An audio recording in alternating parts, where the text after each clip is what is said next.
Hey, what's up with it, family? It's your boy Hot Boxing Minute. Big news in the boxing world. Apparently, BoMac, Brian McIntyre, head trainer for Terrence Bud Crawford, is out there in the UK right now, right? And he's working with Chris Eubank Jr. in that Liam Smith rematch. He was in an interview, and I forgot what the outfit was that interviewed him, but he basically confirmed Errol Spence Jr. is activating that rematch clause against Terrence Crawford. Folks, I think we're about to get a part two to that crazy lawnmower man vicious ass whooping that we got to watch a couple weeks back. And I got mixed feelings about this. I don't think it's a good idea for Errol Spence to step back in the ring with Terrence Crawford, and definitely not anytime soon. But anyways, that's going to be the subject of this video. Apparently, Errol Spence activated the rematch clause against Terrence Crawford. So with that said, y'all, let's take it back to the lab. You know the deal. We got to chop this one up. Hey, hear him. Down goes Frazier. Down goes Frazier. Crawford was a rolling stone, yeah. Wherever he laid his head was his home, yeah. And when he died, all he left us was alone. Your boy's multi-talented. Come on, y'all. Give me a round of applause and stop playing with your boy. Yes, Sarsky. I know, it's the Hot Boxing Minute show, y'all. I got my Spence vs. Porter shirt. You ain't messing with my shirt collection. People out here criticizing in the boxing game, guess what? They don't cop merch, they don't buy tickets, they don't show up to events, they don't even go to amateur events. But at least your boy Hot Boxing Minute, I'm everywhere. They never there. That's what makes me different, y'all. If y'all didn't know, I'm everywhere. If you're talking about San Diego, Tijuana, Los Angeles, Phoenix, I'm everywhere. They never there. Make sure if you're getting boxing news from someone, y'all, it's someone that's actually in the scene, that's at the gyms, that's talking to fighters, that actually trains themselves. Don't listen to these busters who got no proof in the pudding, y'all. Anyways, hit that like button. Please hit that like button one time for your boy. If you're not already following, press follow. You already know the name. Hot Boxing Minute. Leave a comment or question in the box below. You already know. We got some news going on in the boxing world. Yes, Sarsky. Oh, it involves, you know, hold on, how do I put this up here like this? Bam. All right. Yeah, okay. I'm still learning how to navigate these things. So we got kind of a bombshell announcement in the boxing world. It involves Errol Spence and Terrence Bud Crawford. Yes, folks. BoMac, Brian McIntyre, the head trainer for Terrence Crawford, is currently out there in the UK. He's working with Chris Eubank Jr.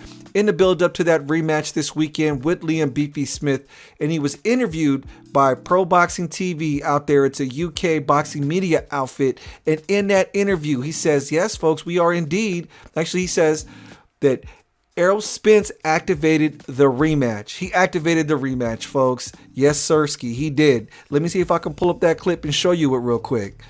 So I'm going to pull this up. Let me expand the screen for you. All right, so I'm going to pull it up and minimize my screen. These are the good folks at Pro Boxing TV letting us know what's going on, or at least through BoMac's words. This is where he says they've activated the rematch, folks. Spence activated his rematch. Is that polymonology up there? Police there, yeah. The fuck? Oh, yeah, he just activated his rematch. It's confirmed, is it? Huh? That's confirmed. That's confirmed, but we don't have a date and stuff like that yet. So do you expect? There you go, folks. He let you know right there. Let you know right there what's going on. Hey, I don't really know what to say, y'all.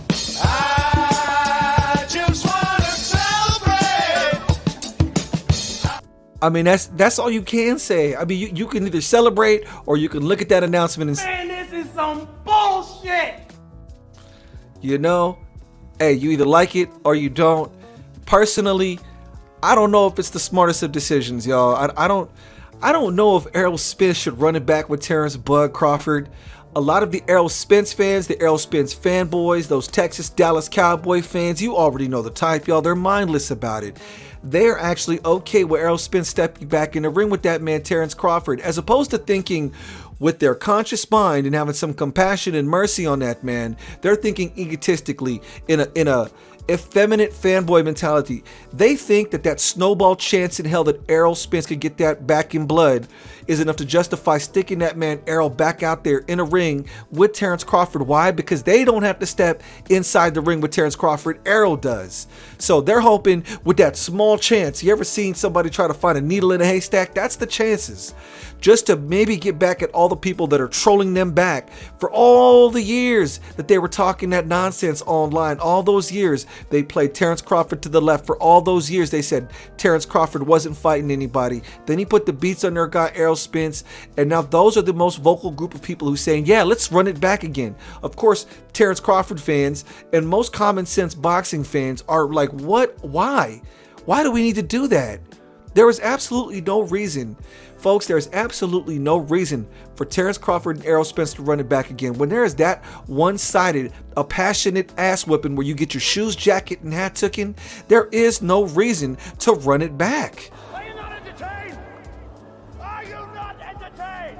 Is that why you are here?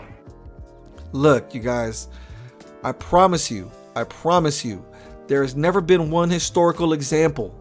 There has never been a historical example of somebody getting thoroughly beat down. Mind you, within the first round of that fight, Errol Spence already had his jab taken away. By that first round, Terrence was already establishing dominance, and it only got worse from there.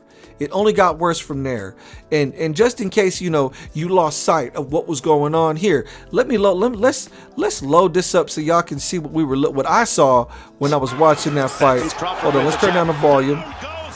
Let's rewind this all the way to the beginning, and let me put this out here so y'all can see the big screen right here. Okay, so yeah, it was pretty dramatic when he beat him down.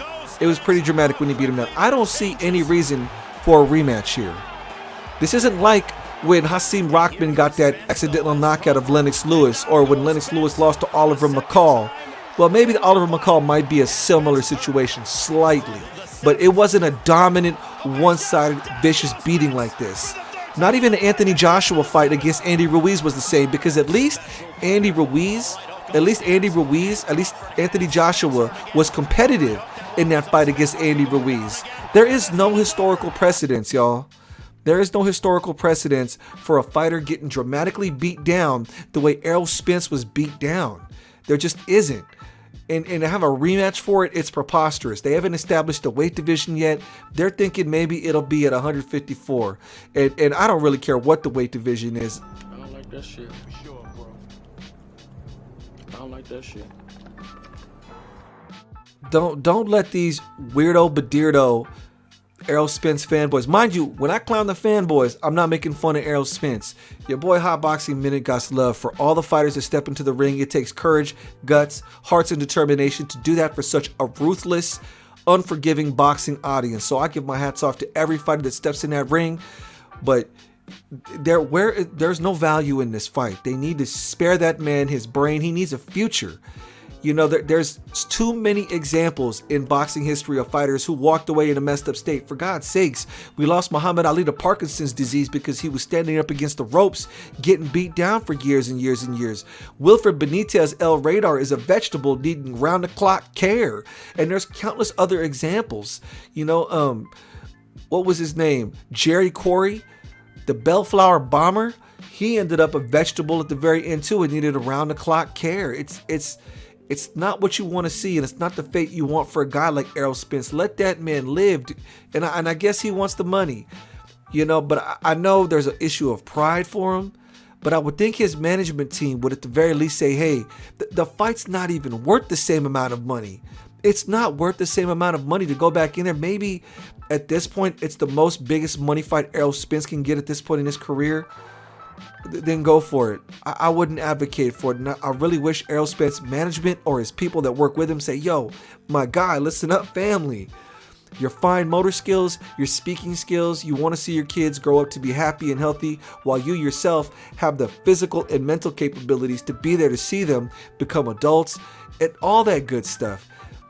You don't want to get beat down like that. In boxing, it's a lot easier to just get flashed knocked out than it is to take a nasty beatdown like that. Getting flash knocked out is your body's nervous system responds to extraordinary trauma, and it's actually a safety measure. It's like, boom, let me shut off the lights so your body relaxes and everything calms down. When you're getting beat down, you're just getting beat. Your brain is rattling inside your head.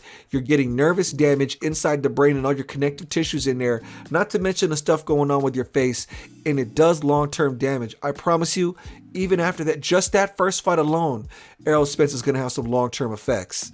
He shouldn't even be any real serious ring affair in a fight, at least for like 6 months to a year as far as I'm concerned. You need like a year to recover from a beating like that. But hey, he's talking about he wants to fight. I'm going to be honest, I'm skeptical. I kind of hope the fight doesn't happen for Errol's sake. I don't mean to wax poetic about it, y'all, but I got a conscience about this thing. I'm in gyms all the time. I talk to fighters who are still relatively young and they can't even carry a coherent sentence when they speak. You see these old coaches who had lengthy professional careers. Some of them didn't even have winning records. Compound that with a lengthy amateur career, and these guys talk like mush. You know what it is, folks. At some point, we got to have some damn sense. This sport is already dangerous enough as it is. Howard Cosell, the most famous boxing commentator to ever walk the face of the earth, he's on my intro. That's his voice. Down goes Frazier. Down goes Frazier. He was watching the fight and commentating on the fight between Tex Cobb and Larry Holmes, and it was such a bloody, violent, aggressive affair. That was his last boxing event he went to. He couldn't watch boxing anymore. He was watching his personal close friend Muhammad Ali deteriorate in front of his face. He thought about all the fighters he had seen over his years commentating wither away into nothing as the boxing game threw them away, because that's what the boxing game will do to these fighters at the very end when all is said and done. And Howard Cosell walked away from the sport. I didn't understand why Howard Cosell walked away up until I thought about what might happen to Errol Spence if he steps in a ring with Terrence Crawford. It's not an issue. There isn't a skill set he can pick up. Terrence has too many tools in his box. He just does. Errol is still a very workable professional. He might be able to even get a strap at 154 once Jermell Charlo decides to drop all those belts and then get distributed amongst the alphabet soup sanctioning body universe. But I don't think he should fight Terrence Crawford. That's my opinion, and I stands by my story. Anyways, we got to move on to the next subject because I don't want to spend too long talking about that one. Oh, yes, Sirski. Yes, Sirski. Hold on. Oh, yeah. Let me see if I can get this all set up for y'all. Hold on a second because I want to make sure I can. All right, y'all. I found a video. So, anyways, Listos Pelos Chingazos. Everyone's favorite white chocolate boxer from Tennessee, Caleb Plant, is kind of making the rounds in the boxing media news again. Caleb Plant was asked the question. The question a lot of fans want to know: who hits harder, David Benavidez or Canelo Alvarez? They're going to love this. He gave the fans an answer, and he was on a podcast called the Paper Route Podcast, and he let everybody know what was up. His answer to that question was as follows, folks. Fresh, who's the tougher fighter? I think, it's like apples and oranges. Like, styles make fights. Canelo's got the experience. I think he punches harder than David. Fresh, who's the tougher? Actually, so no need to play that again. I think you heard that. So, just in case you were wondering, obviously, Canelo Alvarez hits harder than David Benavidez. Clearly, obviously, because Caleb got knocked out by Canelo Alvarez. But just in case you were curious, fun little tidbit for you. He even said that was a tougher fight for him, even though he did catch a nasty beatdown at the hands of David Benavidez. Let's give it up to your boy, White Chocolate, Caleb Plant, for giving the fans a little something to think about. Because the fans and the fanboys are going to argue over this one. So, just in case you were curious, the one person who has a mutual opponent, Caleb Plant, has fought David Benavidez and Canelo. He thinks Canelo hits harder than David Benavidez. Anyways, that's going to be it for my broadcast today, folks. Hit the comment section. Any questions, comments, concerns you already know. Hit that like button. Hit that follow. Help your boy out. This is Hot Boxing Minute, the future of boxing analysis on YouTube and TikTok. Peace.